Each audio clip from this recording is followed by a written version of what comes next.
আমরা এখন অবস্থান করতেছি সেই সফল কোয়েল খামারি রুহুল আমিনের সাথে। তো আশা করি যে ভাইয়ের সামান্য কিছু কথা শুনবো।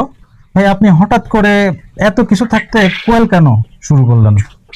আসলে হচ্ছে কাহিনীটা হচ্ছে আপনার চাইছিলাম ফার্স্টে মুরগি পাই, তো মুরগি নিয়ে এসে অনেক রকম আজকে দেখি ঠিক সকালে দেখি মোরগ বাকছে, একটু পরে দেখি মোরগের গাল দিয়ে ফেনা উঠে গেছে, কি হয়েছে আমি নিজে জানি না। জবাই করা ছাড়া কোনো বিকল্প রাস্তা দেখি না আমি, ঠিক আছে।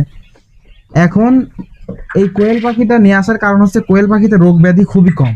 মানে এটা পাখি, ন্যাচারাল একটা হ্যাঁ, ফ্যাক্টর থাকে। ন্যাচারাল একটা পাখি, কিন্তু এর মধ্যে রোগ প্রতিরোধ ক্ষমতা সব থেকে বেশি।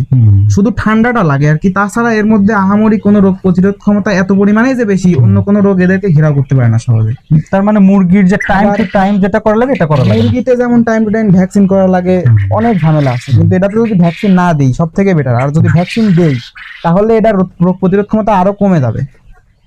এটা তো আপনি শুরু করছিলেন শখে, এখন কি আপনি বাণিজ্যিক রূপে শুরু হ্যাঁ, করছেন? আমি যখন শুরু করছিলাম ঢোকার ভিতর দিয়ে শুরু হয়েছে সবকিছু। তো এখন আমি বাণিজ্যিক ভাবে এটা নিয়েছি, কারণ আমি যাকেই দিব একেবারে 100% গ্যারান্টি সহকারে দিব যে ভাই এই ব্যাপার, আপনি আমার থেকে নেবেন, আপনি যে কয়টা মহিলা চাইবেন আমি আপনাকে সেই কয়টা মহিলা দিব। হইতে পারে যে দুই একটা চলে গেছে ভুলবশত, সেটা আপনি আমাকে ব্যাক দিলে আমি আপনাকে আবার রিটার্ন করে তার দিব। মানে বলা যায় যে আপনি নিজে কনফিডেন্ট এবং গ্যারান্টি সহকারে দিবেন। হ্যাঁ হ্যাঁ, ওইটা। আপনার সাথে যোগাযোগ করার ওয়েটা কি, যারা কোয়েলের বাচ্চা সংগ্রহ করতে চায়? যোগাযোগ করার ওই আমার ফোন নাম্বার আছে, নাম্বারে ইমো হোয়াটসঅ্যাপ আছে। তার মানে আমরা আপনার এই ভিডিওর মধ্যে নাম্বার শেয়ার করে দিব ইনশাআল্লাহ। ওকে, ধন্যবাদ ভাইয়া। ঠিক আছে।